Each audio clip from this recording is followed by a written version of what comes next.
Did you know the United States runs an annual trade deficit of over $900 billion?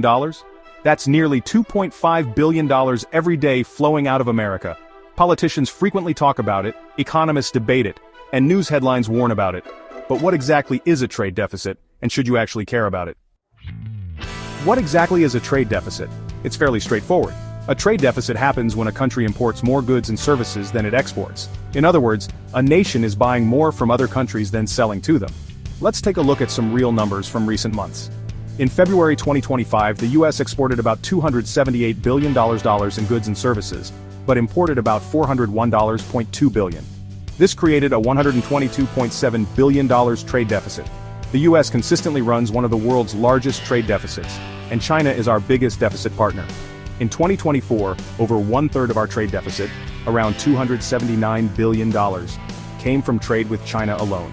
That represents a significant economic relationship. Why do these large trade deficits persist? There are several key reasons. First, Americans have strong purchasing power and high consumption rates compared to many other countries. Second, the US dollar holds special status as the world's primary reserve currency. This keeps the dollar in high demand globally, which makes imports cheaper and exports more expensive. Third, the US attracts substantial foreign investment, which naturally creates trade deficits. When foreigners invest in American assets, they're essentially providing capital that enables purchasing their goods. Fourth, many goods can be produced more economically overseas due to lower labor costs or resource availability. Are trade deficits good or bad? This is where the topic becomes more complex. Experts hold differing views on whether trade deficits actually matter. Consider these potential drawbacks. They may contribute to job losses in manufacturing sectors. They create dependency on foreign producers for critical goods. They add to national debt as the nation borrows to finance consumption. They can signal economic imbalances between nations. However, there are also important benefits. Trade deficits provide consumers with more affordable goods. They can reflect strong economic growth and purchasing power. They attract foreign investment into American businesses and bonds. They allow a country to consume more than it produces, potentially raising living standards. How do these trade deficits affect everyday life? For those in manufacturing, especially in industries like textiles, electronics, or steel, trade deficits may have contributed to job losses as production moved overseas.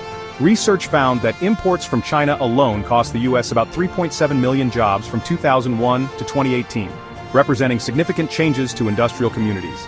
For consumers, trade deficits provide numerous benefits.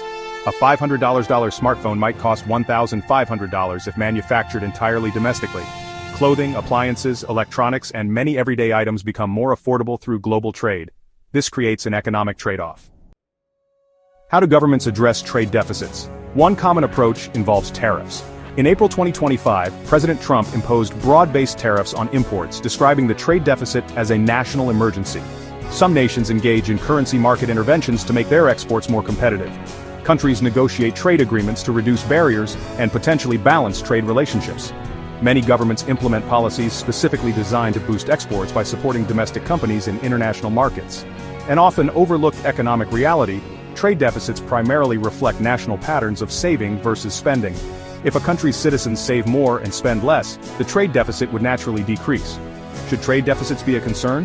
The answer is nuanced. The trade deficit isn't simply about winning or losing at trade. It represents one economic indicator among many, reflecting complex global relationships and domestic economic choices. What matters most is developing a diversified, resilient economy that creates quality jobs and maintains critical manufacturing capabilities while still benefiting from global trade. The objective shouldn't be eliminating trade deficits entirely, but ensuring the economy functions effectively for all participants. When trade deficit discussions arise in political contexts, remember there's more complexity involved than simple economic scorekeeping between nations. Thanks for watching. Please like and subscribe for more videos.